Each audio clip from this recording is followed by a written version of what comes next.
Let's study 10th standard ICSE Physics Chapter 8, Current Electricity, Numericals of 8a. Let's start with the first sum. Here the number of electrons are given and the time is also mentioned. And we need to find the current.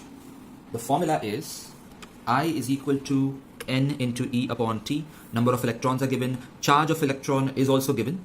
And we also know this value in Coulomb. There's no need to put a negative sign here. And because current cannot be negative. Time is given 2 seconds. First of all, 10 raised to 16 and 10 raised to minus 19 becomes 10 raised to minus 3. Also, I got rid of these decimal places, 2 here and 1 here, 3 decimal places. So I multiplied the denominator by 1000. So it's easy for me to now reduce this further, and I got this answer as 5. 5 into 10 raised to minus 3 ampere is the answer. You may write this as 5 milliampere also. Current is a scalar quantity. However, in the question, they have mentioned the direction of flow of electrons. So it's advised that you mention the direction of flow of current in the circuit as well, which is opposite to the direction of flow of electrons. Next, the third sum. Here the potential difference has to be found out. Current is given and so is resistance. But the current is in milliampere. That's not the SI unit. So 200 milliampere would become 0.2 ampere dividing by 1000. So we have a direct formula for finding potential difference here. We get the answer as 4 volt. Next, the fifth question.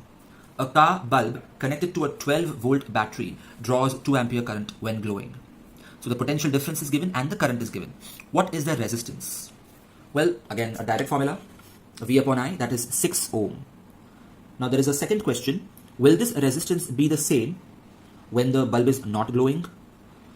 Well, the resistance will be less than 6 ohm when it is not glowing. Because in a bulb, whenever current flows through it, some part of the electrical energy is converted into heat energy and the temperature rises. And as the temperature rises, the resistance of the filament of the bulb increases. So whenever it is glowing, its resistance is more than what it was when it was not glowing.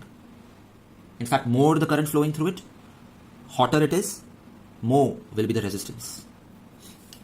So its resistance is not constant for a bulb. That is why it's not a ohmic conductor, the filament of the bulb. Next, the 8th question. 7th one is cancelled. Here, they mention 2 wires of the same material. Same material means the resistivity will be same. And same length, but different radii. That means their thickness will be different. The area of cross section will be different. And that will affect their resistance.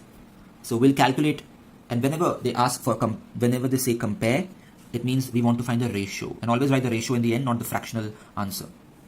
Roman number 2, I already know that the answer is going to be 1:1 because specific resistance, also called resistivity, does not depend on the length or the radii or the area of cross section.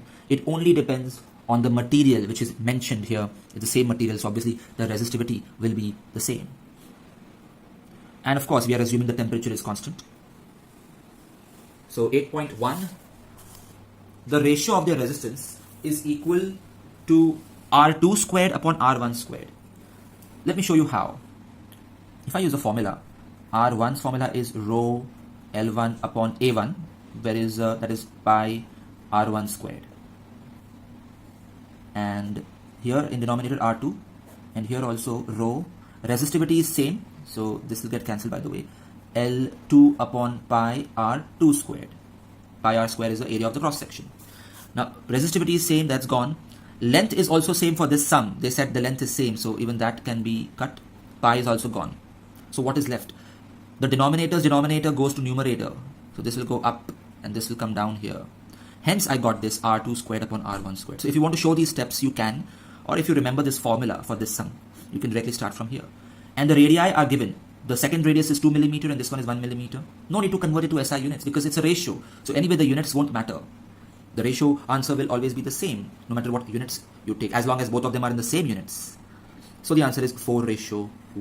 And Roman number 2, as I said, is 1:1. Next, the 9th sum. A given wire of resistance 1 ohm is stretched to double its length. What will be its new resistance? Now definitely if the wire is longer, its resistance will be more. But understand that here only the length won't change.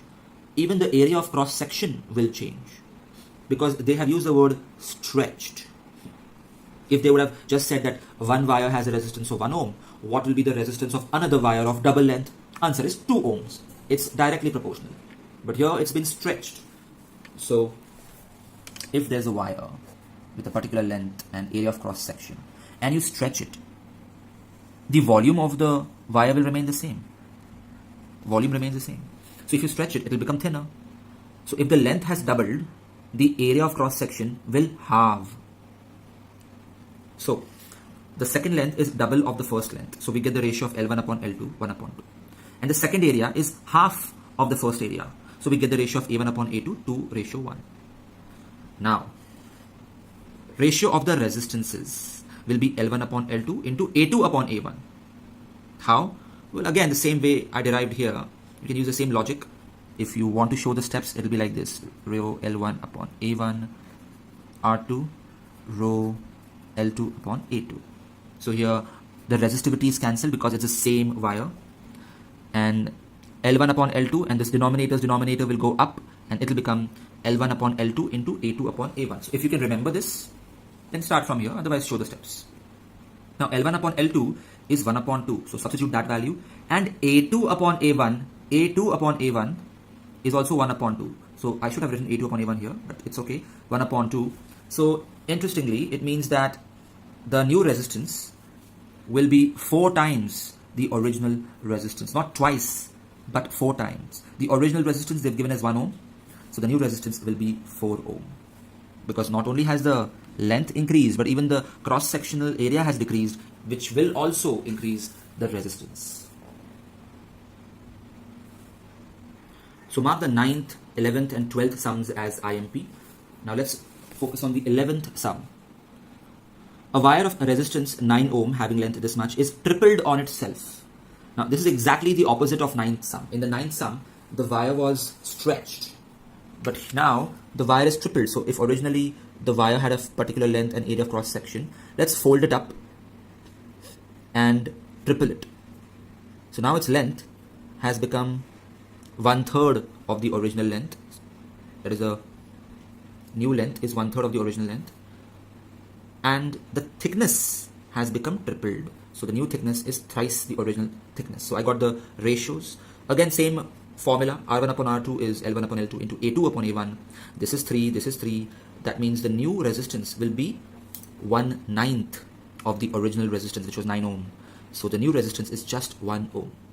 The resistance has decreased drastically because not only has the length decreased, area of cross section is also increased. Now in the 12th sum, the resistivity is given in SI unit. Radius is given 1 millimeter. We'll have to convert it into SI unit, which is 0.001 meter, or you can just say 10 raised to minus 3 meter.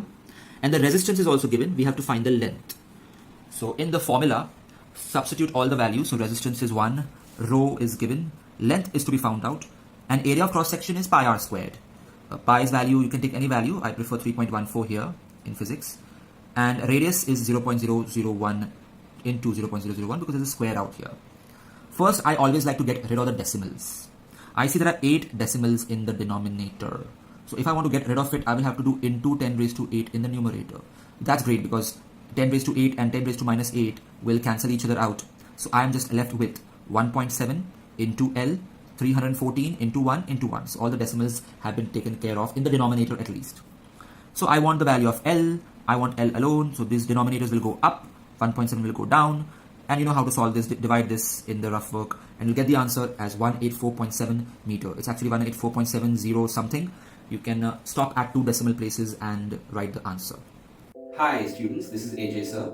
If you like this video, press the like button. If you would like to enroll for my online test series or online lectures, email me or message me on Instagram. Check the description for more information.